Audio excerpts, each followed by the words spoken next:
რატომ ხედავთ ასე ხშირად ინტერნეტის გათიშვას რუსეთში, რაც საშუალო რუსისთვის ართულებს მსოფლიო მასმედიაზე ცდომას მიმდინარე ომის დროს?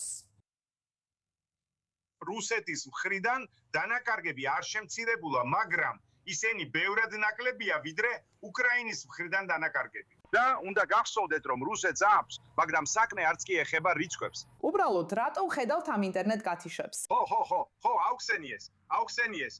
რუსეთში ჯერ კიდევ არ არის მასობრივი მობილიზაცია, როგორც უკრაინაში. არამედ მხოლოდ მოხალისეები მიდიან ომში, ამ წლების განმავლობაში, გარდა ერთი თვისა ომის დაწყებიდან.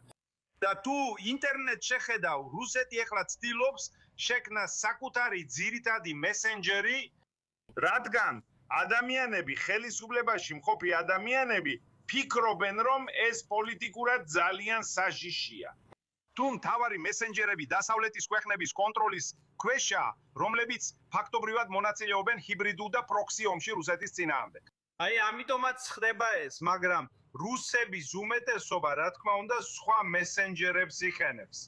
და არის რამდენიმე ბევრი, იმიტომ რომ ის დახურულია.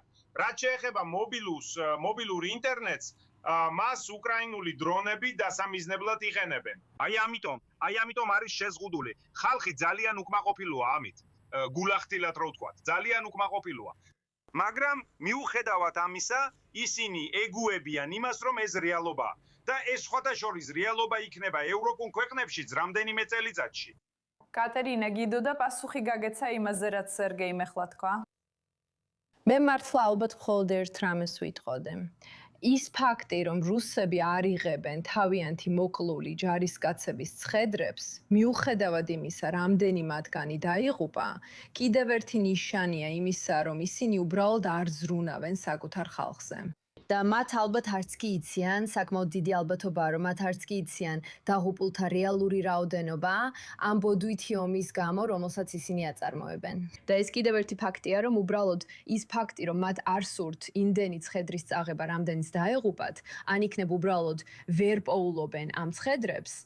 ეს სინამდვილეში ძალიან სამწუხარო სურათია იმ მდგომარეობის, რასაც ახლა რუსეთში ვხედავთ. და მინდა მოგცე საშუალება, რომ უპასუხო სერგეი დისმენ. ის იტყუება. ის უბრალოდ იტყუება. ფიქრობ, ყველას ესმის, რომ ის უბრალოდ იტყუება.